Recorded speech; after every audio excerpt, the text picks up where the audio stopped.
Hello everyone, welcome back to LEGO BattleBots. This is episode 2, as you have read in the title. Especially if you watched the last video, there is not much explaining for me to do. And here is the fight card for today. We have Defender taking on Whiplash. Deep 6 taking on Ghost Raptor. Mammoth taking on P1. Tombstone taking on Skorpios. Lucky versus Icewave. And our main event is Blip versus Ribbot. These are all of our matches, and let's hop right into it. We got Whiplash's run up.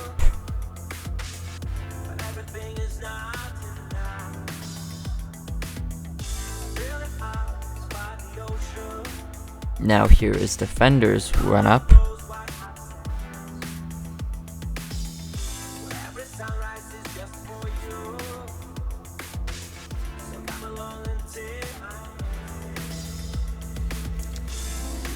The two robots getting ready.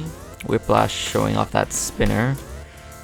It hasn't been very effective over the seasons, but let's see if it could do anything tonight. The bots are ready and we are ready to get started. Defender getting right under Whiplash to begin with. A great start for the rookie.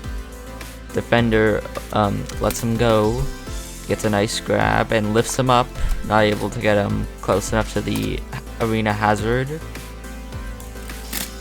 Defender again just takes that blade right into its tooth. That made absolutely zero sense. Defender gets flipped over. It goes back to work on Whiplash, but Whiplash gets another lift. Defender needs to make up for all that lost, was it effort? Control? Now Whiplash still being dominant. Whiplash showing Defender who is the veteran here, and who is also the one-time champion. Or once a champion, if that makes more sense to people who know their grammar.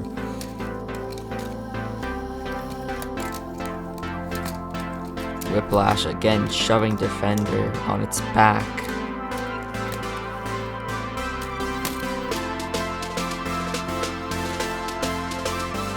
So far we've had a pretty even control match. Defender now pushing around Whiplash from behind. Whiplash trying to move around. Both these robots seem kind of, was it stunned? Unfunctional. For some reason talking a lot makes me yawn, in case you hear a few yawns here and there.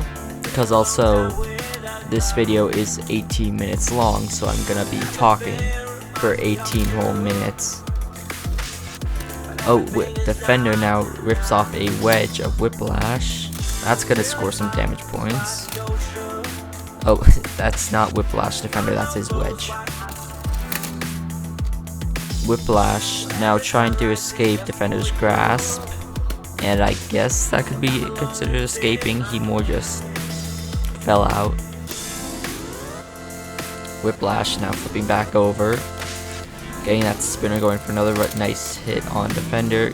Well, Defender did get a lift on, but I call that a nice hit. Whiplash being pushed into the wall again. Defender lifting him. I've been really impressed by both of their performances. Not the greatest, but definitely not the worst that this could be going. Defender now pushing Whiplash awfully close to the arena hazard. Will he get him out? No, he does not. And if you just heard me there, that was one of my yawns. I just checked my watch there, and that is it. That is the end of the fight. Both robots return to their corners. And the scoring is, of course, 3 for damage, 2 for control, and 2 for functionality / durability. And the winner is Defender. Nice to see Defender get a win here, especially on this series. Now we have a rookie and a veteran going at it. Ghost Raptor is questionable to call, to say the least, of being a veteran. I don't think Ghost Raptor was there for season 1, and also his design just kept changing. He's a veteran, but not the best veteran. Now, the match starts. Ghost Raptor goes in for a hit on Deep 6 and immediately gets it stuck on its face and goes in for a few more hits. Not doing much damage, or that sounded like a good hit. Ghost Raptor just trying to do whatever he can to get Deep 6 back up. He wants a better fight. Come on, Deep 6. Oh, now he's going after the wheel. Score some damage points in case this fight does continue. Oh, and Ghost Raptor now loses its spinner. Spinner winner chicken dinner, and he will take the win. Reasonable.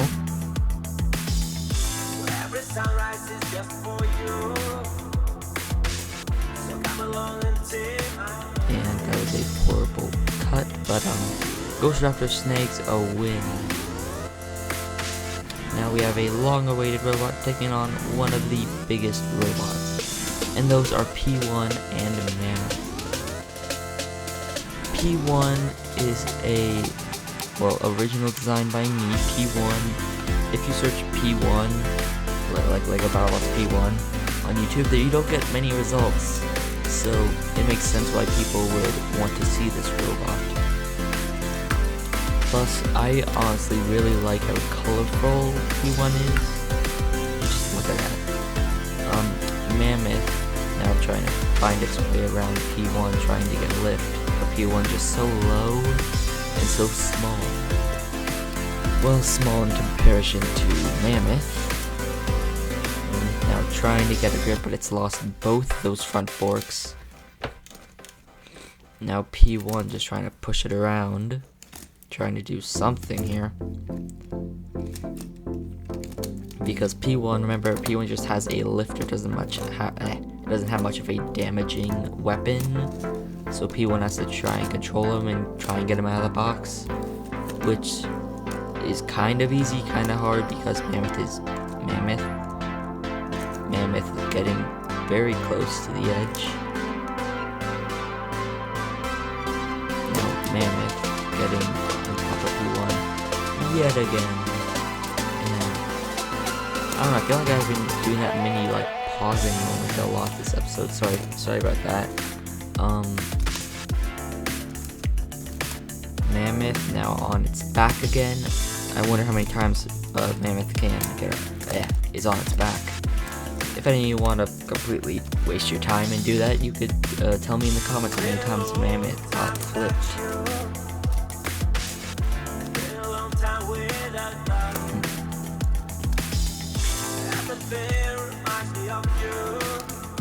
Mammoth still getting pushed around. Come on, I want to see some action. Guys, Mammoth get a flip or something. P1 get him out of the box or something. Just go, keep going. P1 hits on the Mammoth again and flips them yet again. Add that to the flip counter. Mammoth now against the wall, getting awfully close to the hazard out of the arena box. But he seems to be keeping himself out.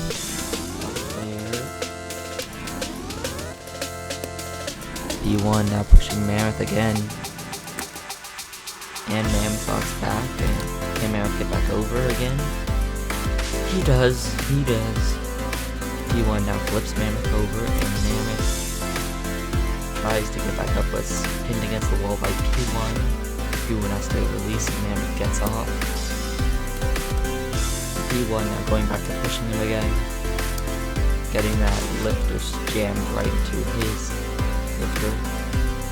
I am talking about Mammoth, and I just said his, even though, yeah. Anyways, that is the end of the fight. Both robots made it the whole way. And here's the winner. It is P1, of course. I'm pretty sure even halfway through the fight you could have told P1 was gonna win. Now we move on to Tombstone taking on Skorpios. Tombstone with that blue blade. Tombstone actually has a total of 3 blades. This blue and gray one that you're seeing right now is the most durable one and is made for really cutting into armor.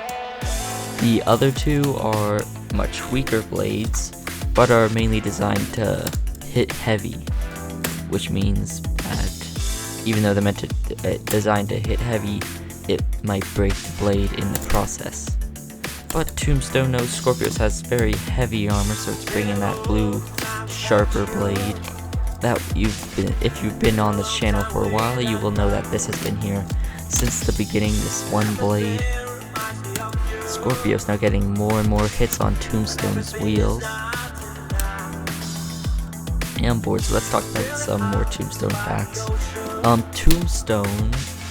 This is probably my very favorite design, because of the way the wheels were made. Oh, yep, Skorpios pretty much broke the wall there. Because of the way the wheels were made, if you look, the wheels have a slight gap between the robot and the wheels, and that is to kind of give the illusion of it being like Tombstone's gearbox sticking out of the robot, having the wheels there. Tombstone's wheels keep getting caught perfectly in Skorpios' wedge. Fun fact, because I have already done filming for the next phase, this Skorpios will get a redesign. If you think my Skorpios looks weird right now, he will look a lot better the next time you see him. If you saw me on Discord or are on Discord, you may have seen me on some of the Lego Battlebot or Lego Robot Combat, or just Robot Combat Discord server. I posted what the Skorpios looks like. Yay for you if you saw it. Gold star. Tombstone breaking apart that wedge, and Skorpios seems to be slowing down a bit after taking so many hits. Like I told you, Tombstone's blade is very deadly and heavy hitting, even if this one isn't designed to hit heavy. Skorpios may have shut down. I think Tombstone broke something there, and he can't move for some reason. I'll check that out, see what damage Skorpios has, and see if I can get him up and running. You know, that would be funny, you know, or well, kind of dumb to make it so that oh, Skorpios broke down, so I had to make a new Skorpios in order to get him working for the competition. But that would be weird. Now we have Icewave and Lucky. Icewave is showing off its triple fork mode. Totally not just the wedge mode, but without the yellow 1x1 forks, because I had to use those for something else. Lucky, Lucky gets a lucky flip, and Icewave conveniently gets just hung up on the wall. The little space between its head and body is just big enough for it to hang on the wall like a towel. Yeah, so that happened. Lucky is now 1-0. It's main event time. Thank you for watching up until this point, if you watched the whole thing, because according to YouTube's algorithm, people have not been watching the full video, they've only been watching a fraction of it, which is kind of disappointing because I spend a lot of time on these videos. You know that it's been 3 weeks since my last one, so I work hard on these. Now we have Blip and Ribbot getting ready in the box. Ribbot scoring its new design, and Blip having it being a rookie. This is actually version 3 of my Blip that I've made, It's the most compact, the most durable, and the most cool looking, and the most accurate blip I've ever designed. If you're wondering right now, oh my god, he had 2 other blips and he didn't even show us them. No, the other 2 blips were digital designs, so was this one until I ordered the parts. Now, Ribbot's having a hard time getting under Blip because those forks are quite high when compared to Blip's. Not only is Blip's wedge part of it low, but the forks are actually hinged, so they are scraping against the ground as we speak. As you can see, Blip doesn't hold that much power on its flipper, but it holds just enough that it could flip the other robot onto its back. So I think Hydra or Bronco still stays one of the best flippers. Bronco's been having a hard time over the years, so has Hydra. But I'll probably do a test later this season to see which one of them flips like the highest, because I tested Bronco on some boxes and he flips pretty high, so does Hydra. Sub-Zero kind of exists. I don't really want to use Sub-Zero until I like fix him, like make him new. Lucky flips pretty far, but not very high. It only really flips as high as its flipper goes. So it's hard to really say the best flipper because they all are good in their own ways. Like Blip's good at controlling and flipping on opponents' backs. Hydra's good at making them do backflips. Bronco's good at lifting them very high. Lucky's very good at shooting them far, etc., etc. Ribbot now getting under that flipper, but not getting under Blip. That's one of the bad, or what? Is it good? Is it bad about how Blip's flipper is at like the top of the robot? It's great because Blip is a very low bot, but also, as you saw, like, oh, and Blip's flipper is stuck, it's jammed. Because the robot is so compact, it can get stuck on its own parts. I might have to work on that for the next version of Blip. But for now, this is the Blip that you will see throughout the season. And Blip's stuck on its back and that flipper's broken. I'm not sure if it can get back up, and Ribbot will take the win. Ribbot now is 1-0, and it is a very aggressive robot. That's great to see. That is it for this episode. I'll work on the next one, and I'll see you later.